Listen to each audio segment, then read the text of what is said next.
Our long-term and prudent approach has enabled us to keep government expenditures at less than 1/5 of GDP, 20% of GDP.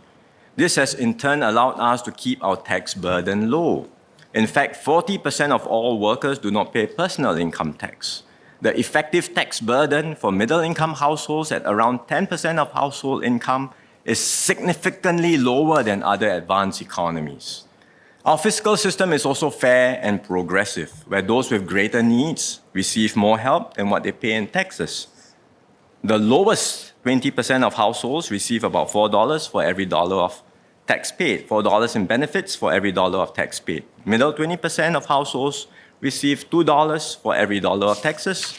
The top 20% of households receives about 30 cents for every dollar they pay in taxes. Members are familiar with these statistics. We've shared them before, they have not changed.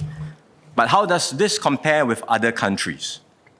And there are some inherent limitations in comparing across countries, but we have done some computations. Singapore, in fact, does better than advanced economies like the UK and Finland, especially for lower and middle income households. And the statistics that I mentioned just now also do not include other intangible benefits like access to quality education, healthcare, housing, or having safe streets in Singapore. This is how we provide and take care of our people. Of course, a progressive system must mean that the better off contribute more. And this includes paying more in property tax for those with higher value homes.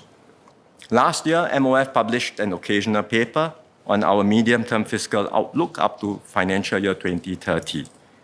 We showed in the paper that our spending needs would grow as a percentage of GDP to support our aging population, to expand and strengthen our social system. And there would be a funding gap of more than 1% of GDP if we did nothing.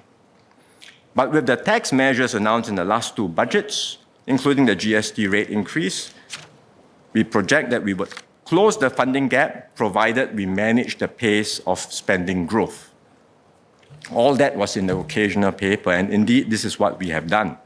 The tax changes have come into effect, although we have not yet experienced a full revenue impact because we have been giving out some rebates, and we've also enjoyed some revenue upsides. Some of it was due to sentiment-driven revenues like stamp duty and vehicle quota premiums, COE. Some of it due to stronger than expected corporate income tax revenues last year from a strong rebound among some companies post-COVID. So overall, we are currently in a sound fiscal position. And we are putting our resources to good use to address immediate concerns and also upcoming needs.